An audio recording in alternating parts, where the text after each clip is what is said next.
Welcome. Welcome, everybody. So it's good to see so many people here on such a cold day. It's cold outside, so way to go, getting up and coming here. Just a few announcements before we start. We're really fortunate, we as in all Seattleites and people who are close, is that Aya Ananda Bodhi and Samaneri Junha will be taking successive retreats on Bainbridge Island and up in Port Townsend starting, I think, in a week's time. So if anyone is interested in bringing food to them, supporting their retreat time, each of them will take 3 weeks, and then the other will take 3 weeks. You can find out more information on the Aloka Vihara website. Just go to alokavihara.org, I believe, for more information about that. Just a great opportunity to support some really good monastics. In terms of other traditions, we've got a card in the back. There was a local temple, the Seattle Betsuan community, which actually was the victim of arson right around the New Year. So we're signing a card for them. And if anyone hasn't yet signed that, it's back on the free distribution book table. And just one note, Cheryl, has anybody volunteered yet in the Zoom room to stay on? Larry, okay. And that's just a note for people on Zoom. Larry will take over as host at the end. Say 10:50 or so, and people can stay on with Larry if anyone wants to have coffee together and just talk a bit more Dhamma. So that's an option. And Kim?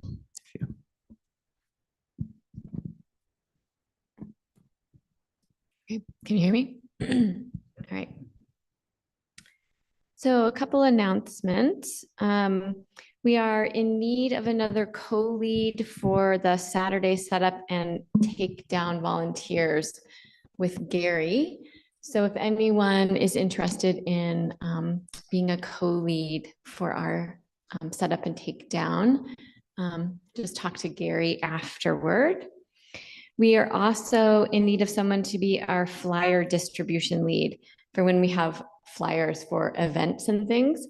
And so this would right now just mean holding the backpack with the supplies. And when we have an event, we'll call for more volunteers to help you distribute and take some of those flyers. But if you're interested in being our backpack flyer keeper, talk to us as well. And then Mark, would you make an announcement about that? So on May 21st, we have a interfaith service with St. Mark's. We need a group of strong chanters, it's like 3 or 4 people, to lead our versions of the chants. So we're doing a type of service where it alternates between readings and chants. And so if you are a strong chanter and you're comfortable with being up in front of a church full of people and leading the group in chants with a few others, please come find me. Or if you aren't sticking around today, you can check the Discord. I'm there as well, and I put my email there too. So just get a hold of me somehow. And that event's in May, is that right, Mark? 21st. May 21st. So if you're not yet a strong chanter, you still have a couple months that you can practice. And one last thing, on the book table as well, there's a Dana box for St. Mark's. As you know, they give us this triple gym space for free to use for our gatherings. And so if you would like to make an offering to rejoice in their generosity, it's on the table in the back. Right. So we can chant together. We'll begin on page 20, and we'll actually just go through and chant both the Pali and then the English of each of the 3 recollections, the recollection of the Buddha, recollection of the Dhamma, and recollection of the Sangha.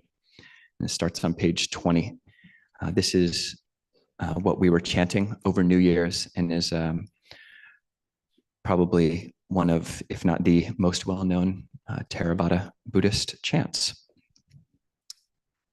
So we'll start on the left side with the Pali and then go over to the right side with the English. Andamayang Buddhanu Satinayang Karoma Se Tangko Pana Bhagawantang Ewang Kalayano Kiti Sado Abhugato Iti Piso Bhagawa Arahang Sama Sambuddho Vichacharana Sampano Sugato Lokavidu Anuttaro Purisa Dhamma Saratisa Tadeva Manusana Buddho Bhagavati. Now let us chant the recollection of the Buddha. A good word of the Blessed One's reputation has spread as follows. He, the Blessed One, is indeed the Pure One, the perfectly enlightened One. He is impeccable in conduct and understanding, the accomplished One, the knower of the worlds. He trains perfectly those who wish to be trained. He is teacher of gods and humans. He is awake and holy. And on to page 24, recollection of the Dhamma. Andammayang Dhammanusatinayang Karoma Se Sawakato Bhagavata Dhammo Sandetiko Akaliko Ehipasiko Opanayiko Pachatang Veditabo Vinyuhiti. Now let us chant the recollection of the Dhamma. The Dhamma is well expounded by the Blessed One, apparent here and now, timeless, encouraging investigation, leading in words to be experienced individually by the wise. On to page 26.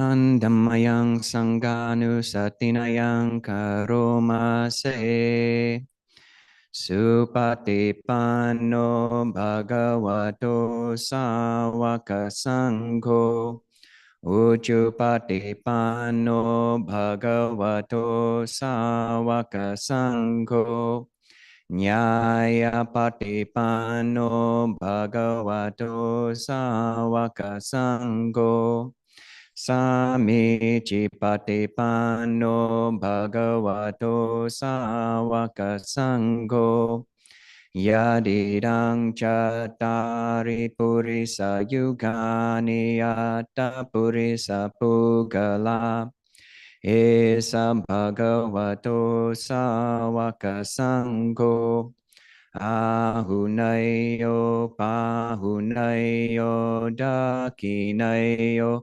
Anjali Karaniyo Anuttaram Punya Ketam Lokasati. Now let us chant the recollection of the Sangha.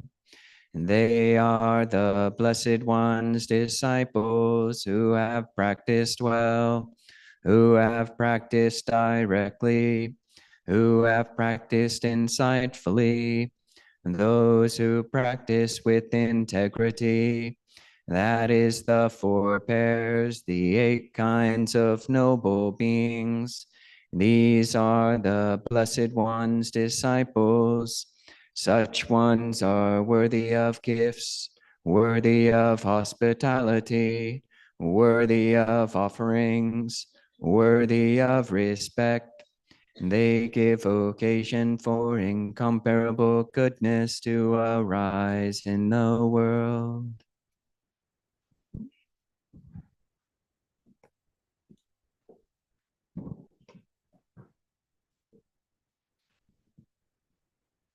Okay, so having praised the triple gym, we can sit meditation.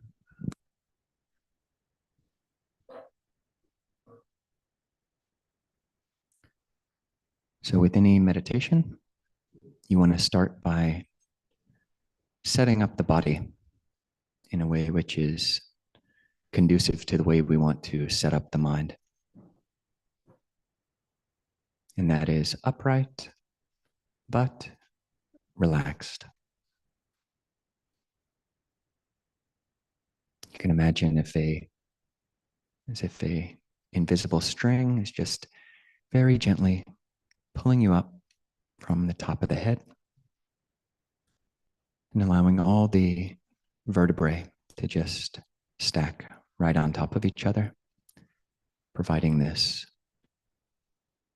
upright and stable central column. And with that column upright and balanced, just let all your other musculature, all the muscles of the face, the jaw, the neck, shoulders, arms, let everything else just drape over this central column like a jacket on a coat rack.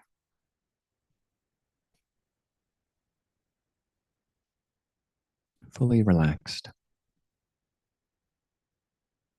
And with the body upright yet relaxed, you can set the mind up in a similar way.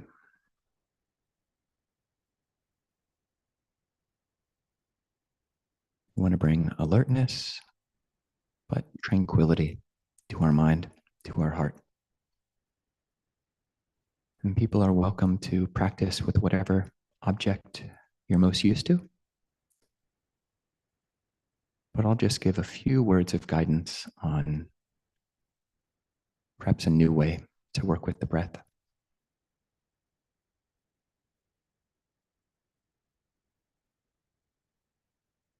And this is quite simply using 6 syllables and yoking each of these syllables with the in-breath and the out-breath. So on the first in-breath, put, and on the out-breath, to, put, to. This is the quality of awakening.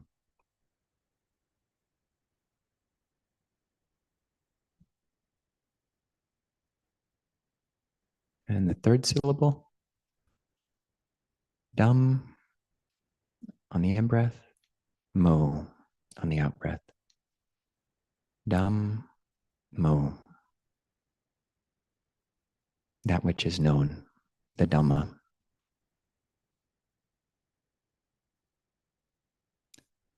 And the fifth in-breath is just sung on the in-breath, go on the out-breath. Sango.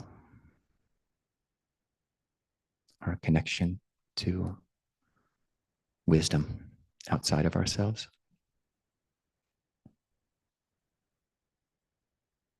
And seeing if you can know these syllables with the breath for the next 15 or 20 minutes.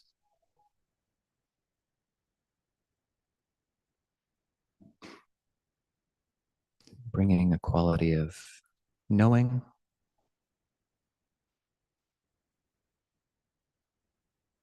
put, to, that which is known, dam, mo, sung, go, connection.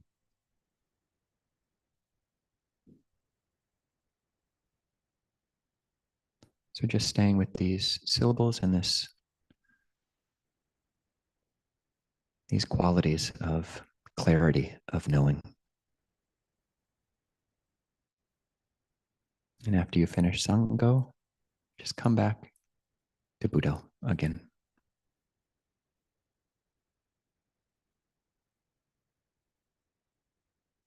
The words are just markers for the clarity that we want to be developing internally.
And for the last few minutes of a meditation,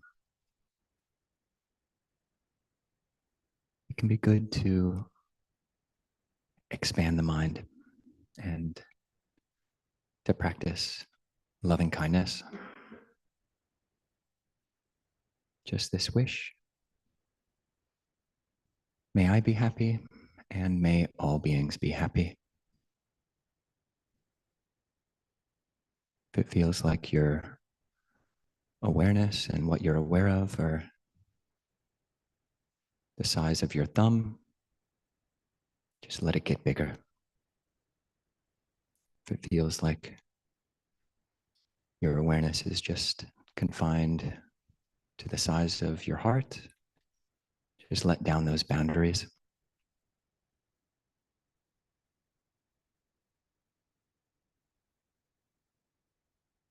If it seems that your awareness is about as big as your body, see if it can get bigger. Allowing this wish, may I be happy and may all beings be happy. Just let that reverberate, let that echo in every direction. In the front, to the sides, behind, above, below, around, and everywhere. And to all as to ourselves.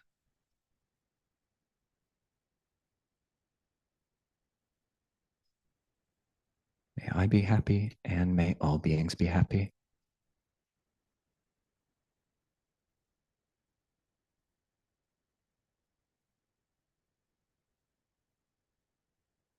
And if it feels like the dimmer switch of your metta capacity is just not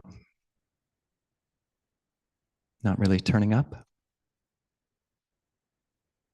see if you can just turn it on and just let go of any perceptions of limitedness.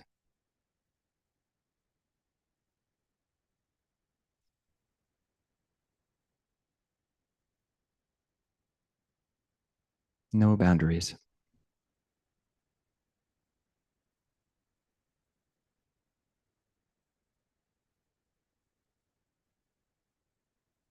And forgiving ourselves.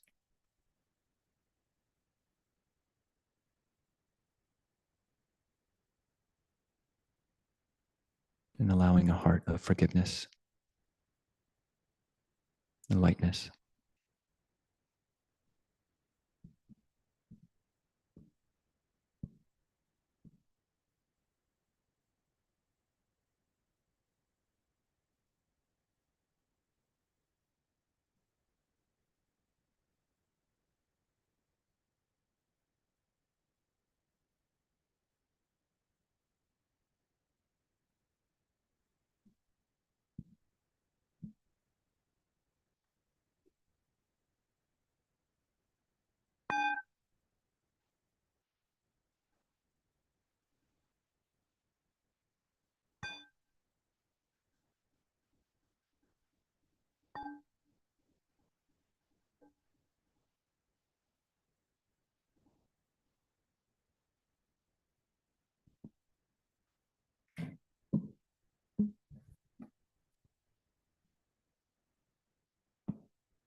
Brahma Chaloka Ihati Sahamati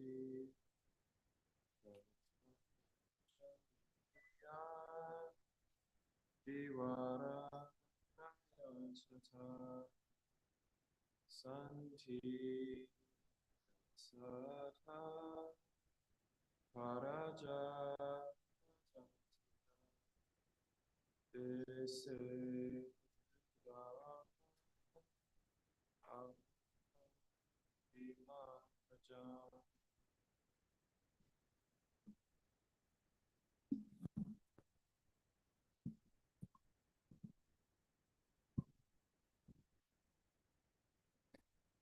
Namo tassa bhagavato arahato samma sambuddhassa.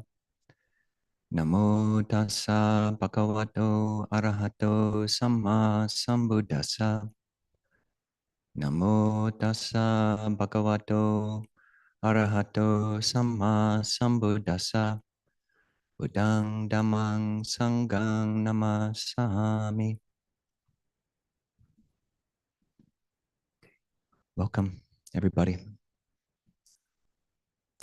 So I wanted to just begin by inviting people for the rest of, well, give some reflections for 25 minutes or so, and then open things up to questions. But just invite people, even while I'm up here talking or you're listening to others, to just keep the mind in this heart space. So bringing attention, awareness to this central area, literally where the heart is, and just letting that part of the body just stay soft and stay open. And to help yourself stay in that area, you can use this mantra, which we were practicing during the meditation, this Buddho, Buddho. Bud is the Sanskrit and Pali root, which means awakened. And that's what we're trying to do, just to stay awake right here and right now.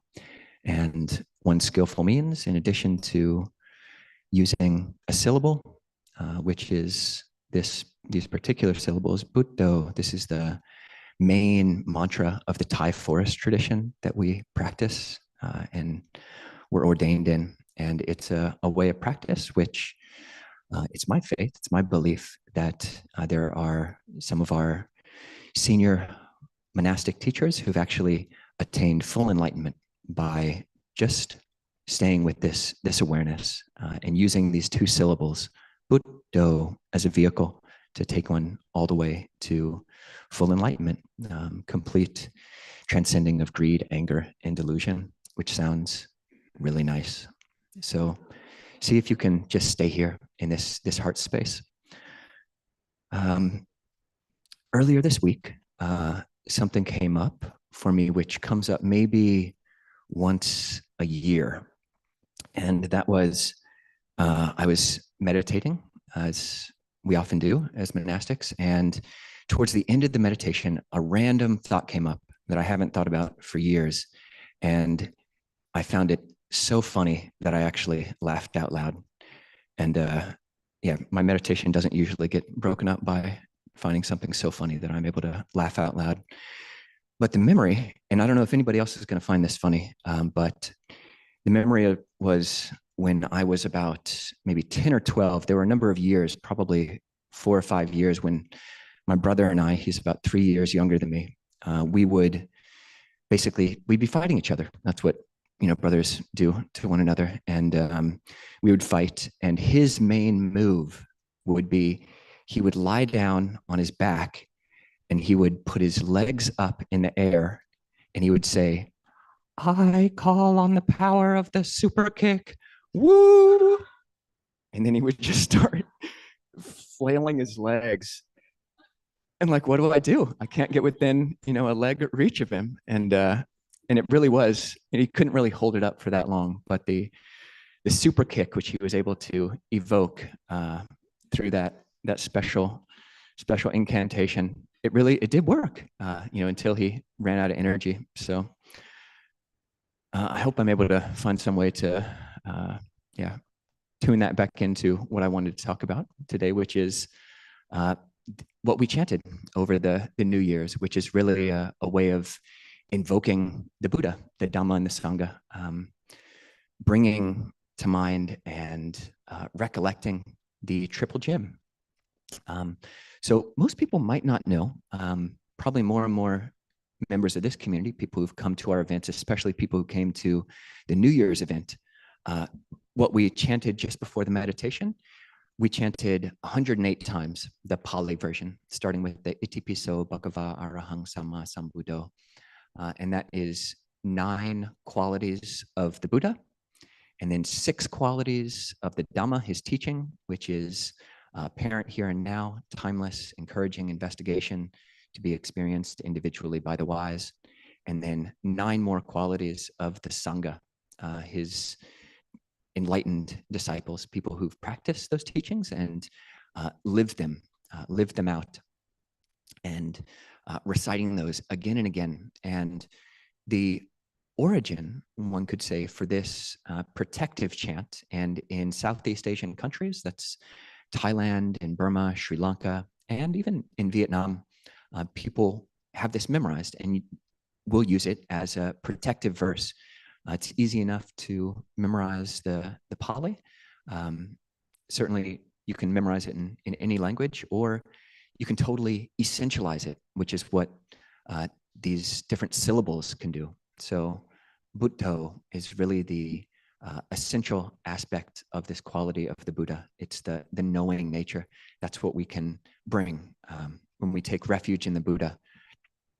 It is a main belief in Theravada Buddhism that the Buddha, Shakyamuni, was a human. He was a human, lived 2,500 years ago in India.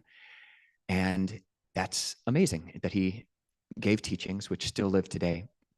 But when we take refuge in the Buddha, we're not taking refuge in necessarily a historical person, but more the quality of mind, the qualities of mind, which he really perfected in his life and showed could be perfected, in which we can do today and right now, just bringing the mind to a state of balanced knowing. So Buddho is the essential or the concentrated version of this 9-part recollection that the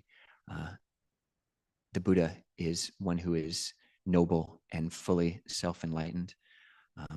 So we can recollect these qualities just with Buddho. The main teaching where this comes from, it's not just a protective verse, but the Buddha used it and would use just exactly these same words again and again and again in different contexts. He said to one of his cousins, Mahanama, that one can use this recollection of the Buddha, recollection of the Dhamma, recollection of the Sangha in just these exact same words to get rid of any kind of obstructive mind state, a mind state which seems to cloud our capacity for knowing clearly. So it comes up there, it comes up in many different places. But in one sutta, and this is discourse in the Samyutta Nikaya, the collected discourses, the 11th Samyutta about Sakka, who's the Pali version of Indra, the Hindu god Indra. And it's the 3rd discourse in that collection, so Samyutta 11.3. Here the Buddha starts off by giving a background story. He says, Bhuta Pubang, which is the Pali equivalent of once upon a time, or once in the past, this occurred. And he lays out this quite fascinating account, which you do find elsewhere, but here it's really laid out quite clearly. So he says, Bhuta Pubang, once upon a time, when the Devas, when the angels were in battle against the Asuras. So the Asuras are this a group of basically giants, people who are like titans. And this is a motif, or it's something which you find in many different cultures, many different religions. You'll find in ancient Greece, you've got the titans or the giants fighting the gods. You find it in Norse mythology. You find it in the Vedas in Hindu. So before Buddhism came about, you hear about the Devas fighting the Asuras. You find it in Islam, even the jinn oftentimes are in battling with Devas or celestial beings. You find it in the Bible. This is the whole story behind Paradise Lost, where Lucifer and his army of basically devils are fighting with the angels. The fallen angels are fighting with the not fallen angels, Gabriel, Michael. So yeah, it's something you find in all these different traditions. And in the Pali, along with the Sanskrit, it's the devas who are fighting the asura. And it's mythological, but it's also, you find, especially in the Bhagavad Gita. So this is one of the main books of, of Hinduism, but also of Advaita Vedanta. It's probably Gandhi's main go-to book. The Bhagavad Gita, you find talk about that each one of us, all humans, have a Devi Sampat. We have an angelic nature, parts of us that are angelic or Deva-like. Deva literally means that which is bright, that which is shining. And we have our Asura Sampat, that aspect of us, which is demonic and quite powerful in a different direction. So we've got the forces of good and the forces of brightness and the forces of darkness kind of arrayed in battle. And here the Buddha says that Sakka, or Indra, basically says to the host, his army of devas, he says, it might come about that while you're fighting, you'll have horror or trepidation or fear come up. Fear, horror, trepidation might come up. And if that happens, then just look up at my standard. So this is basically a banner. It's like a big stick with a flag on it, like you would see in maybe Civil War reenactments or in Braveheart. So we've got Indra, who's like Mel Gibson, basically saying, and I won't try to do the accent, but basically saying, if you have any fear, horror, trepidation that comes up, just look at my standard and you'll know that I'm here. You'll know that you can trust me. And even if you can't see my standard, look up and you can see the standard of Pajapati, who's another Deva, another Hindu deity you'll find in the Vedas. And if you can't see Pajapati's, then look up at Varuna's standard. And if you look up at Varuna's standard, then your fear and your horror and your trepidation might subside. Or even if you can't see Pajapati's or Varuna's or my own, then look up at Ishina's standard, and then your fear and horror and trepidation will allay. You'll be able to abandon that. And the Buddha says, that might be so. It might be the case that someone looks up, someone in this Deva army looks up and sees the standard bearer of their different godly, heavenly host, their leaders, their main gods, and that fear, horror, and trepidation might be allayed, but it might not. And why is that? Because these different gods are not yet fear, the Buddha says, are not yet free, he says, of greed, anger, and delusion. But it is the case that if you go to the root of a tree, or if you go to an empty hut, or if you go to an empty room and you sit down to meditate, it's possible that fear or horror or trepidation might come up. And I would extend that you don't need to go to a forest or a scary outdoor place. This can really apply for any time that fear or anxiety come up in daily life. And I would imagine that for most people, fear, anxiety comes up not when we're alone, but when we're in society, when we're going out and we have minor social anxieties come up. We look at someone and we feel that they're looking back through us into our soul somehow, and that's shaking and it's disturbing. And the Buddha said that if any kind of fear, horror, trepidation, this anxiety comes up, whether you're by yourself or if you're in public, then look up to my standard.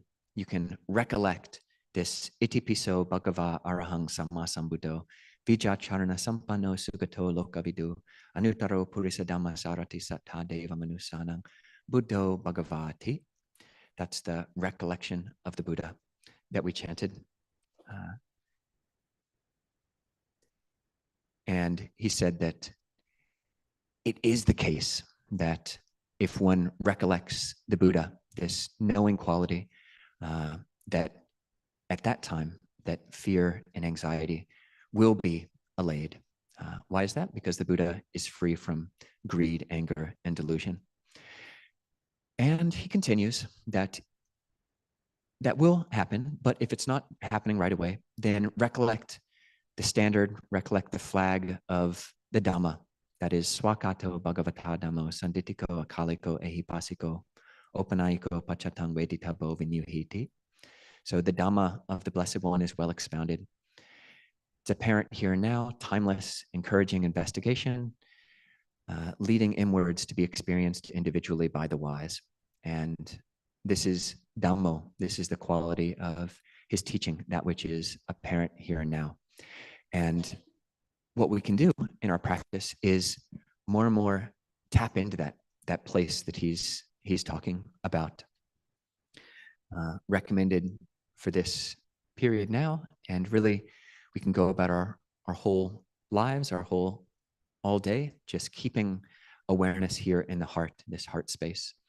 And this is a space of knowing. It can be, and it can be a sphere whose center is everywhere and whose surface is nowhere.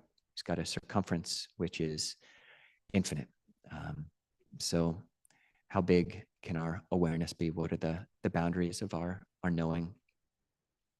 And that is one way of practicing with this Dhammo, this quality of his teachings, the Buddha's teachings. So Buddho and Dhammo. And our fear and terror and horripilation is another word that's used in these suttas. It literally means when our hair is standing on end. If that's not subsiding, our anxieties are not being calmed, then recollect the Sangha. This is the banner of the Arhats. This is sometimes called the ochre robes of bhikshus and bhikshunis, bhikkhus and bhikkhunis, of monastics since the time of the Buddha, especially those monastic who have walked the whole path and attained the end of suffering. Those who've realized the end of greed, anger, and delusion. This is Supatipanno Bhagavato Savaka Sangho. Those who have practiced well, who've practiced directly, who've practiced insightfully. This is Sangho. This is the essence of our connection with the world. When Buddho, that which knows the Dhamma and interacts, and that goes into the world. This is Sangho, that which connects us with the truth on an external level. This can help us allay our greed, anger, and delusion. It says in other suttas, but also our fear, our horror, and our trepidation. So give this a try. This is the Buddha's recommendation for how to get rid of anxiety. And does it require a level of faith? I don't think it necessarily does. I mean, the words are not English. No one here or anywhere else grew up speaking Pali or Sanskrit, for that matter. So these are new concepts, but what they're pointing to, awareness, clarity, being here, that which is apparent here and now, that really is not sectarian, it's not religious. And so we can tap into that, this broader knowing, selfless space, this selfless awareness. But if we already have a measure of faith, if these words do mean something to us, if you happen to be so fortunate as to grow up in a Theravada country and didn't grow up or end up jaded by too much religiosity, but actually have been able to maintain a level of faith and have been seeing beautiful examples of living Dhamma, going and visiting monasteries, practice centers, where you do see beautiful examples of people meditating, extremely beautiful acts of generosity. If you have grown up with that, then your faith in these different qualities become a strength. The saddha is faith or confidence. It becomes a bala, a strength, something which you can rely on. It's something which gives ballast to your practice. And all of these words, all of the words in this iti piso chant, the more we practice with them and the more you recite them and the more you internalize them and actually make them and figure out how they can have meaning for you. If they sound too foreign, then stick with one of them, or even recite the English equivalent, just knowing, awakened, enlightened, that which is here and now. Any of these qualities, whatever brings up faith and brings up a sense of ballast. And if you can start to have confidence that it is possible to develop wholesome states and it is possible to abandon unwholesome states, this is really the essence, the core, the foundation of faith in Buddhism, in Theravada Buddhism. It is possible to abandon unwholesome states. It is possible to cultivate wholesome states. That is the essence of the Dhamma. And from that, okay, if it's possible, then maybe it's possible that someone has actually done that. And that faith, that confidence, that belief, it is a belief. We don't know, even if the Buddha was right here with us, we wouldn't necessarily, or how could we know that he had actually put a total end, had totally transcended greed, anger, and delusion? You could see him and he might be bright. He might be very impressive, but you can't really, most of us can't really know the state of someone else's mind. So you have to, at some point, just, is it possible that good habits can be cultivated, bad habits can be abandoned, and that someone in the history of the world has been able to fully accomplish that? And not only that, that's the Buddha, but there's a Sangha that anybody can do it. It wasn't just an anomaly that happened 2,600 years ago in India, and it's just one Indian guy at that time, but there's a whole Sangha of all sorts of people of all ages attaining the Dhamma, realizing the same enlightenment that the Buddha did, fully abandoning greed, anger, and delusion in their own hearts. That's Sangho. That's Sangho. And these syllables, they're just syllables, but you can imbue them with meaning, and they can become rich. They can become a refuge. They can become a source of ballast and strength for you, such that you can evoke them. And they become, it's the power of the super kick has nothing on the power of the triple gem. They become something which is a real refuge and something which you can carry with you. And remember this, just see about this. When fear does come up, and it will come up in your practice, fear in the Abhidhamma is one aspect of delusion. It's classed as a type of delusion. In other places, it's classed as a type of aversion. So it's going to be pretty far along the path until we put aside all aversion and delusion. Really not until we're arhats, that is the fully enlightened. So we can keep practicing in this direction and see if we can give these words, these concepts, these syllables as just shorthand for that which we want. All of us want strength and some form of weightiness to our practice. The word garu is literally that which has weight, and garava is that which we respect. And we nurture this. We nurture this strength anytime we're able to bow to that which is worthy of respect, that which is Gaurava. So you don't have to bow, no pressure at all, but it's something that we do in monasteries and in meditation centers, just as a skillful means. A Buddha statue is a symbol for that which we give weight to. He's a symbol for this Buddha, this knowing. So we have all these different skillful means to practice having a refuge and explore this, because when fear comes up, it's just so shaking. Fear, that's almost a synonym for fear.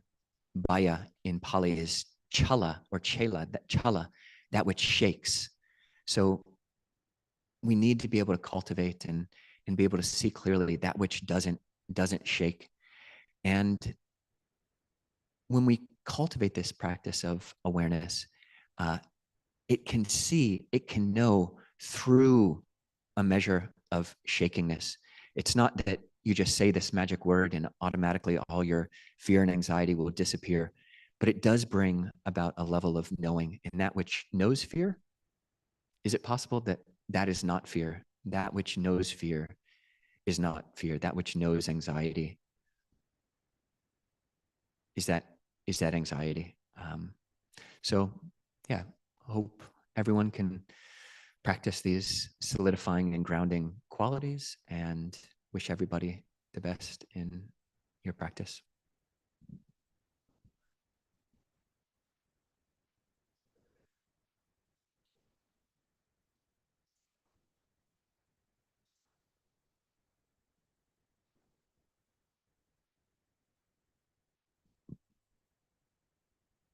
Okay. So we can open things up to questions. If anybody has a question, I think Kim's got a mic here. And if anyone has a question on Zoom, you can raise your hand. And at some point, if we run out of questions, or if people are willing, last week, yeah, people can definitely feel free to stand up, go to the restroom, or just shift your posture right now. But if people are willing, at some point, last week, we did a guided meditation about recollection of the Buddha, imagining that the Buddha, an enlightened person, the enlightened Buddha just came into our house, and imagined what that would be like. And if we have time, I'd love to just hear if anybody did practice that, what came up. So looks like, is that Laurent on Zoom? Yes, John, hello. I just wanted to know the difference in the pronunciations between Buddho and Buddha, or Sangha and Sango. Is there a difference in a simple question? Yes, but only grammatically. Buddho is the nominative, like I, and Budang is the accusative, like mine, like to me. So, and it does just have if you're using a mantra, to have something that ends in O, like an O sound, Buddho, it just, in my experience, in the experience of these Thai Ajahns, I think they chose that subject case because it somehow works better as a mantra, this oh, Buddho ending rather than a Buddha. But really experiment. I mean, there's nothing, it's not inherently magical. There's also the resonance with the tradition.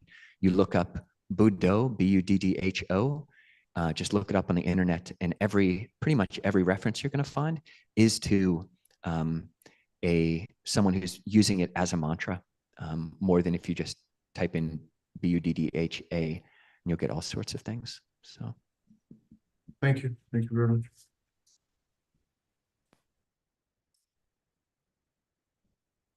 Maybe, is that Brian? You mean on the Zoom? Yeah. Yeah. Hi, Ajahn Kovilo. I want to ask you, what do you think is the literal reality of Saka and the Tawatimsadevas and the Asuras? Because much of Buddhist cosmology, it seems we've inherited from people before the Buddha. Yeah, thanks, Brian. That's a good question. Just the reality of these different angels, these different gods. Indra is said to be or Saka is the Pali, the king of the gods. So in a Buddhist, traditional Theravada Buddhist and Mahayana Buddhist cosmology, there are these different heaven realms and different, there's not just one god, there's many gods with a lowercase g and many Brahma gods, which you could say have a capital G. But yeah, I have no first-hand experience with such gods. I came across Buddhism as an adult and was basically introduced and interested in Buddhism because of the meditation and the value that I saw in meditation. And having read suttas, which are all about meditation and about living an ethical life and about how to be generous, I see, oh, these suttas, these are really, there's a lot of value in these ones that I can get my mind around. And this other talk about different realms is just less important. I do believe in it on some level, but am I living my every moment of every day as if it was deeply true? Am I, yeah, that's the question. Do I feel like some being is always watching me? And not that gods or devas have to always be watching me, but it's just less of an important thing to me. I do believe in it, but I wouldn't say that that's at all fundamental. And people start where you're at. And if you don't see any value in that, or if you just can't get your mind around it, no pressure at all. And if you're able to practice for the rest of your life and no faith or interest comes up in those realms, then I don't think it has to be a problem. So, but if it's already in your life, then the Buddha did say that you can have lokadipataya, you can have these different governing principles so people can become ethical or maintain a level of ethics and a level of scrupulosity or a level of conscientiousness in their daily life based on the Dhamma, thinking the Dhamma is true, so therefore I'm going to practice it. I'm going to be generous. I'm going to be ethical. Or you can have your basis of ethics and generosity and mindfulness be a belief in other realms. I believe that there are these other realms, and if I act virtuously and am generous and practice meditation, then there's a larger cosmological schema with which that fits in. And although the ultimate aim of Buddhism is nibbana, to transcend samsara, there is this framework where heavens do have a place. So a bit of both andism. Yeah. Yeah. Can't totally see on Zoom. We've got a question here. I might come back we'll come back if there's questions on Zoom. Hi, Ajahn, this is Scott. I had a more practical question about the metta practice. So when we're doing most of our meditation, it's internal, focusing on stuff inside of ourselves. And it seems like the metta is an expansion training. Is that, on a practical level, is that designed to, can you speak to more about that in terms of like, what is it training us to do and what is it developing for us? Does that make sense, my question? It does. It does. It's training an expansive mind. There's a chant in our chanting book, which is the Suffusion with the Divine Abidings. It's on page 43. And it talks about each of the 4 Brahma Viharas: metta or loving kindness, compassion, sympathetic joy or gladness, and equanimity. And it talks about radiating those. So it talks about basically, I believe the Buddha gives a simile of, it's as if you were inside of a room with curtains on all 4 sides and above and below. And it's what you do is basically let the curtain in front of you just roll up. Curtain on right side, back side, left side, above and below, around and everywhere. Just let the limitedness of perception just fall away.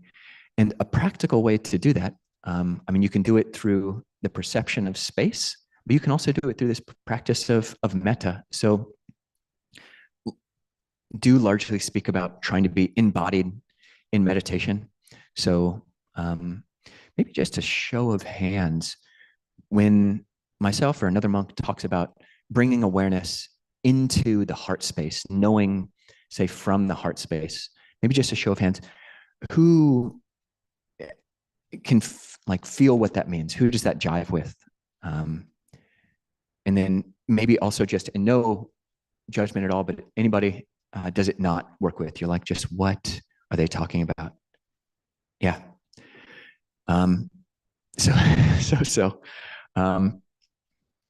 So embodiment is important in a Buddhist practice. Kayagata sati, the Buddha said, there's one practice when developed and cultivated, which will lead to the deathless, lead to nibbana, and that's mindfulness of the body. So being able to feel inside the body, feel what it likes, feel what it feels like inside of your hand, to feel vibratoriness in your hand. Just what does it feel like, your hand right now? Okay, what is it? For me, there's a tingling, a sensation, and if I move my pinky, I feel it moving. There's a correspondence between what's in my mind and when I look down, what my hand is actually doing. I'm feeling something which is true on a certain level. So I'm feeling in the hand. You can do that with the heart. And what metta can do, or perception of space, is just, where is the boundary? Okay, even if, say, if you can get into that heart space, what it means to feel from the heart. Okay, letting the mind drop down into the heart. You can feel the front. You can feel maybe even your shirt on the front of your chest. You can feel some sense of heat on your back, around the sides. And where does that end? Is it the case that basically awareness just ends at this skin balloon, at this skin bag? Or does it feel more fuzzy? And exploring that, what is the limit of what seems like my physical awareness? How can the mind be bigger than that? So that's the direction. That's one of the directions which loving kindness is pointing to. It makes the mind big. It can make the mind big. Please, did you want to follow up? So basically, if I can kind of encapsulate what you're saying, it's just the training of going from the internal to expanding myself to be able to feel more than me, more than myself, and becoming connected with the greater universe as far as I can imagine that. Yes, but I think for most people, it doesn't go all the way out to the universe. It's like, I can feel, I don't feel a boundary, where I stop and the world begins, but I'm also not feeling Saturn right now. I'm not even feeling necessarily the people who are right in front of me, but just letting down this sense of boundary. So the sense of infinite, sometimes people will talk about infinite space or infinite loving kindness. And that just is unrealistic for most people, but a boundless loving kindness is something which we can hopefully incline towards. So just expansive feeling is basic. Yeah. And that's what loving kindness is. That's what metta is just breadth and expansiveness and softness, and its softness. So I think Samek.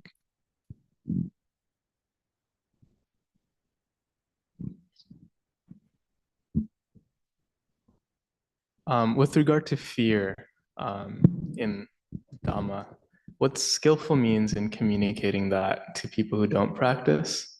Suppose like you have fear with regard to what you saw with practice and you're freaking out. And like, what's a skillful way to communicate that with people who don't understand, who like, if I try to explain something that's hard to say, it's like, you sound crazy.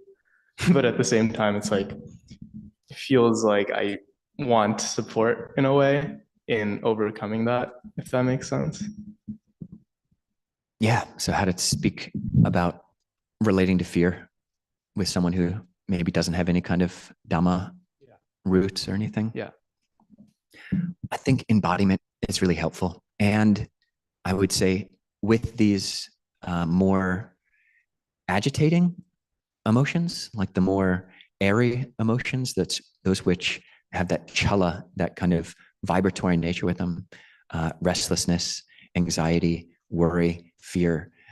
I would suggest actually starting and more emphasizing the embodiedness rather than expanding, because fear is already quite shaken. Your mind is spun out into whatever it is that you think is gonna harm you, and so especially like the core region. So if someone can have the mindfulness to just keep bringing the mind back into the core area, the belly, to come back into the belly. I mean, it's just a way of grounding one's awareness that, yeah, keeps one from spinning out. Like, would that mean to not communicate or try to communicate with, I guess, like people who don't? Because I was more so the question was like, suppose you're in that state of like fear after like an intense meditation, and or like day to day you accidentally meditate or something, and then you're like around people who don't understand, and you like want to communicate something. Like, what's skillful means in communicating the experience you're currently going through? Yeah, it is, of course, important to have spiritual friends, and also to, if you can, choose the people who you go to at such times wisely. I mean, you want someone who's grounded themselves. Like if you're feeling shaky, if you're able to, even listening to a Dhamma talk, that's maybe even Ajahn Jeff, his voice is just so low that it almost just, grounds you just hearing his voice. So yeah, having deep voiced friends is good. But yeah, choosing who you talk to. And if you feel like talking with someone's just going to spin you out more or make you more self-conscious or worried, then yeah, seeing if there are other friends. I mean, our Discord group is quite alive, and hopefully making friends there, and just people here, everyone has interest in trying to have a level of stability to the mind, and to even care what that means and be inclining in that direction. So I would encourage, speaking to people when you're there, but also staying embodied if you can. Thank you.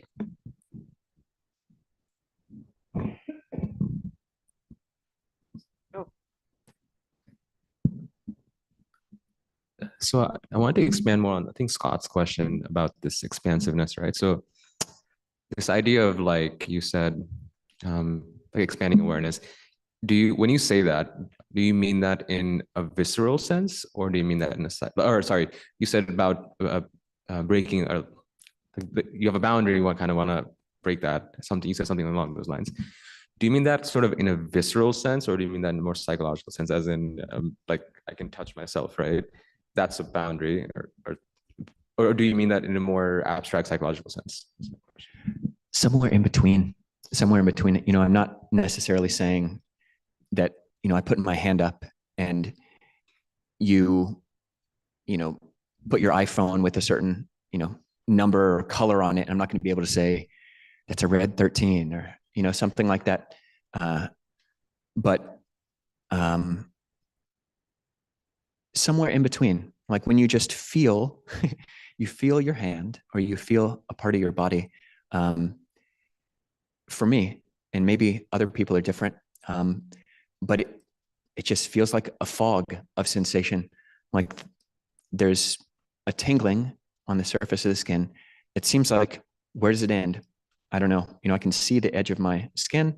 Okay, there's me, and there's not me. There's my skin, and there's, the floor, air over there. But when you actually feel into the body, it doesn't feel like it has a boundary, and almost playing in that space. And because of that sort of psychological, sort of yeah, perceptual and actual liminal ground, yeah, you can play with it and see what it feels like to expand awareness from there. Yeah. I think we've got a couple people on Zoom, maybe.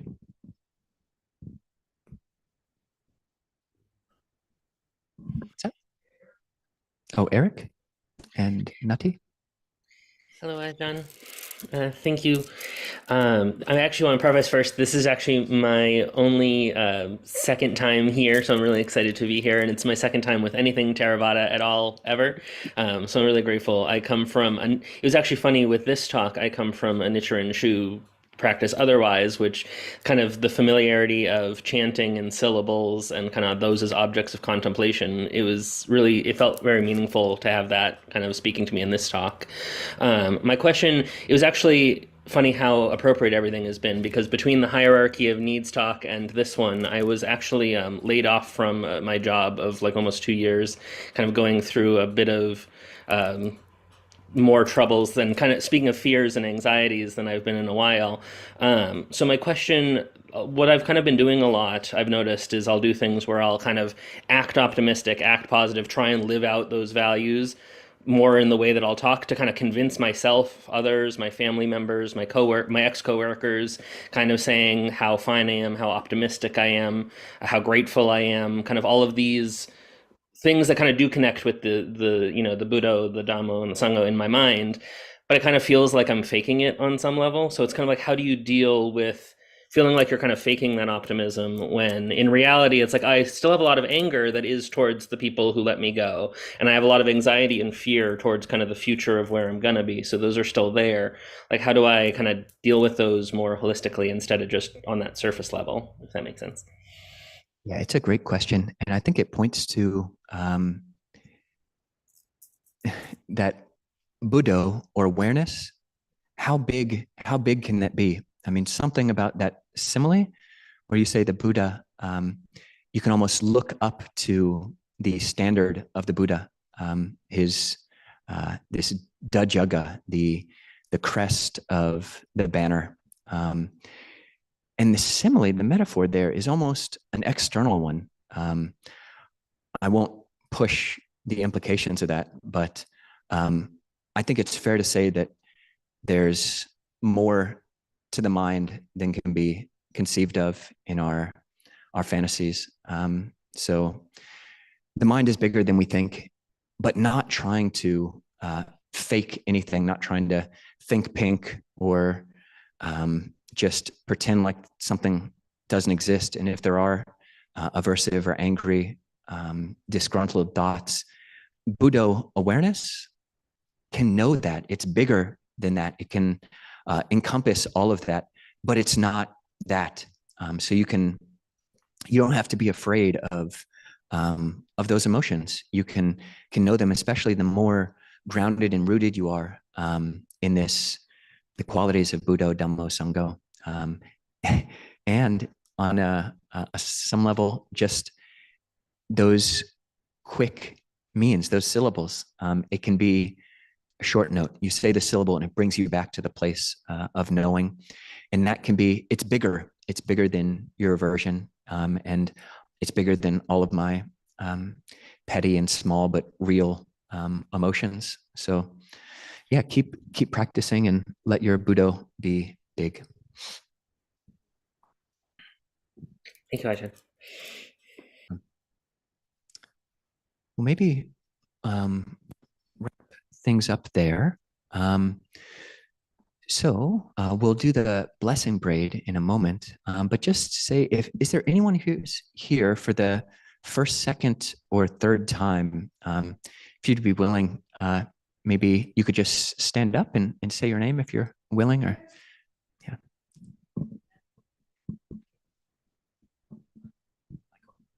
And how did you hear about Clear Mountain? Just real quick, sorry.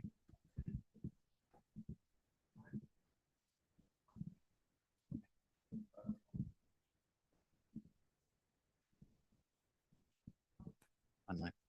Okay. Well, Jen and Michael, good to meet you. Helena? Okay, good to meet you. Welcome.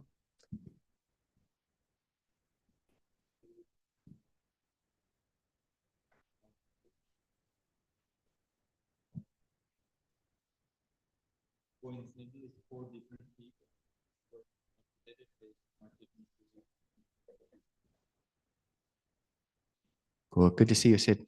Yeah. Sid was here for the New Year's Eve chanting. So, yeah.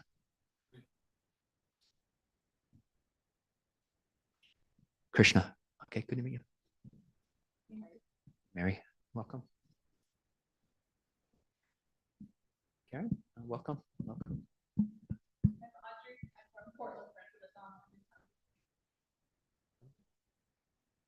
Welcome. Portland Friends of the Dhamma is another great organization if you're ever down in Portland. Yeah.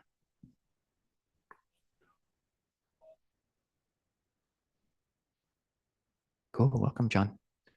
Well, great. So we got quite a few new people here today. And after we do the blessing braid and a closing chant, I think there's still some food back there. And hopefully there's still some cookies left. I only took half of one. So people are welcome to have food and just talk to your neighbors, and especially reach out if you haven't met someone. So please. And I just wanted to mention that when we end the meeting, we're going to make Larry on Zoom a host. And when you end the meeting, when you leave the meeting, you'll end the meeting for everybody. Okay. Just wanted to give you a heads up about that. Thank you, Cheryl. Blessing braid. Gouda Sachi, having rare genetic disease, baby aged 5 years. John Postma passed away recently. Please spread loving kindness for a fortunate rebirth. Ralph Davis passed away Monday, January 8th. Sister Florence passed away Sunday. Spread love. YL's family, support with facing life and health challenges. Ingo, cancer diagnosed, upcoming surgery next week. Please spread metta and wishes for healing. Thank you. Is there anyone else here if you'd like to bring someone into the circle and say their name?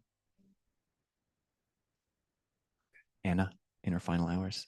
Thank you, Gail.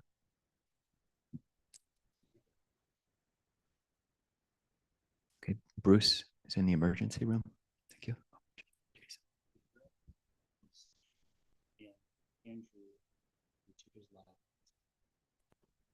And Gabriel in treatment, and Andrew, who took his life. Ajahn.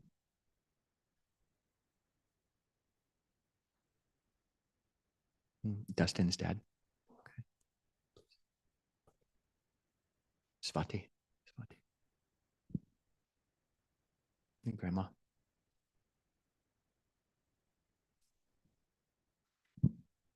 Okay. We can dedicate our practice, chant the verses of sharing and aspiration. This is on page 33 of the chanting book. And just keeping everyone whose names we just read out and set out just in our hearts as we chant this. And people online, there's a link to the chanting book. Page 33.